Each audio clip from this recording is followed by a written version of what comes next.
Hey there, Grumpy Old Fart here. I'm doing an Advanced Dungeons & Dragons advice video for Dungeon Masters on weather. I started playing Advanced Dungeons & Dragons back in the 70s. We started out playing Chainmail and then moved on to the old Red Box rules. And then, of course, graduated to the Advanced Dungeons & Dragons books. And I started running AD&D back in 1979. I still run it today with my family.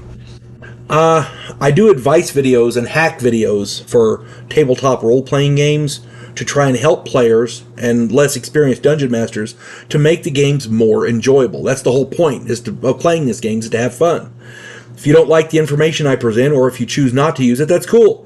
I'm just an old hack wargamer trying to help out. I just want everyone to have fun, and God bless one and all.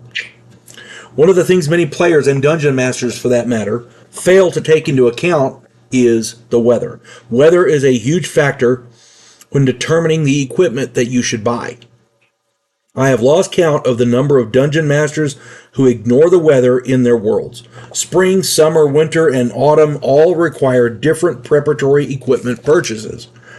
I have lost count of the number of players who do not ask what the season or the weather is before they purchase their equipment.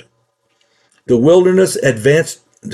Advanced Dungeons & Dragons Wilderness Survival Guide has an entire section devoted to weather and its effects. If you do not have that book, I highly recommend you get it. That tome is a wealth of information. In cold weather, extra blankets and furs are a must.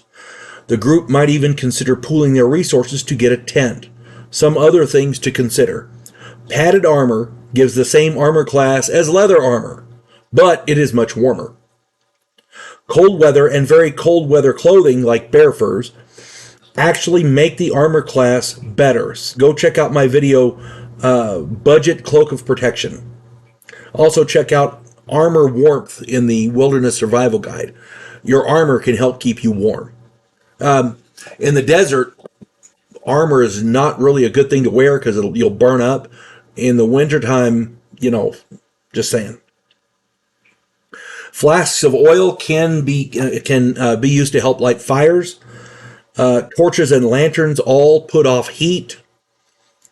Cloaks and robes will help you keep warm. And heavy cloaks can even be worn over armor, so you can combine them. Iron rations with water can be boiled into a soup, which is much more nutritious. Soup in cold environments helps to keep your core temperature up. Okay. A tinderbox with flint and steel is very useful because in AD&D matches do not exist. I think in later versions of Dungeons and Dragons they have tinder twigs, I think they're called. My son has the books, but in Advanced Dungeons and Dragons they don't exist. So, groups of player characters with spellcasters should coordinate so that more than one spellcaster has some fire-producing spells, prepared just in case of emergencies. You got to get that fire going quick. Okay, burning hands. Psh, that's nice. Or flame finger or something like that. You can even use cantrips for that. It's quite nice. Don't forget water and grain for your mounts. If you're going to buy a horse, it's got to eat. If you're traveling through a blizzard, the horse has to eat. I'm just saying.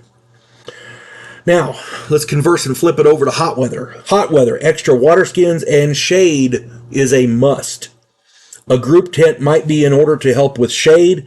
Some other things to consider. Wearing armor in the heat of the day is detrimental to a player character's health. One must weigh the need for armor versus the heat index. See the Advanced Dungeons & Dragons Wilderness Survival Guide. It's all in there. That book is a godsend. For more details regarding armor in the heat, you got to check out that book. Traveling at night might be better than braving the heat of the day. Animals such as horses and mules require more water than humans, roughly 10 to 13 gallons per day. Remember, these loyal critters sweat just like you do. In hot, arid areas, grass may be in short supply, so grain and extra water for your mounts will probably be in order. Following rivers and streams and planning your route to hit known and reliable water holes is a definite must. Usually, trade routes take advantage of those. a trade route along a river, and then it'll branch off to go to this lake, and then up to that water hole, and blah blah blah blah. Trade routes are usually a good way to do it because they're established routes with known water holes. That's always good. But if you're going to brave a desert, you better make sure you got enough water, because that'll kill you quick, because any monster will. I cannot stress enough the Advanced Dungeons & Dragons Wilderness Survival Guide. As a dungeon master, it helps you to make your game much more realistic.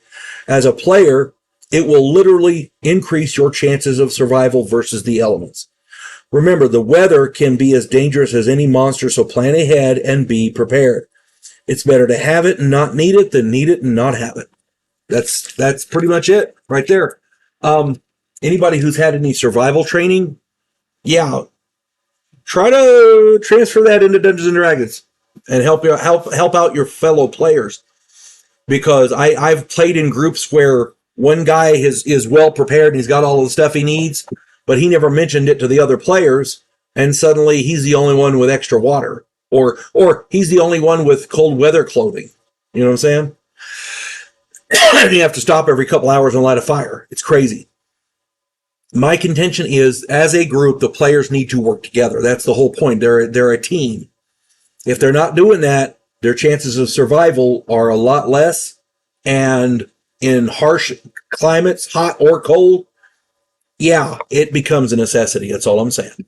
Weather can be your friend or your enemy. So, at any rate, I hope this finds everybody well, and I hope these videos help. I really do. You folks have a good day now. God bless one and all. We elect cookie-cutter politicians every single election cycle. Yes men who maintain the status quo and do just enough to make us believe the system still works. Imagine, if you will, a president who actually tries to fix things. If you like action, political intrigue, and a righteous crusade, check out my political thriller, The Righteous President.